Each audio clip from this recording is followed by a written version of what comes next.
Important. ఎప్పుడైతే unity ఉంటుందో అప్పుడే మనం ఏదైనా సరే సాధించగలం. సో మెయిన్ గా ఉమెన్స్ అనేది దేంట్లో కూడా తక్కువ లేదు. సో ఉమెన్స్ డే మనం ఎందుకు సెలబ్రేట్ చేసుకుంటున్నాము?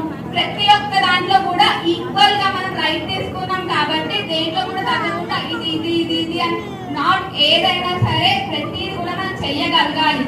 అప్పుడే మనం దాని ఉమెన్ కి మనం దానికి వాల్యూ ఇచ్చినట్టు. సో అందరికి హ్యాపీ ఉమెన్స్ డే. సో నేను యాక్చువల్లీ ఫస్ట్ గా వచ్చాను కాబట్టి నాకు పెద్దగా అందరి నేమ్స్ అవన్నీ అయితే ప్రాపర్ గా తెలీదు. So I'm really sorry for that. But next time మీకు ఎప్పుడైనా వచ్చి స్పీచ్ ఇచ్చినప్పుడు మాత్రం కంపల్సరీ ప్రతి ఒక్కటి డీటెయిల్ గా ఇన్ఫర్మేషన్ తీసుకుని మాత్రమే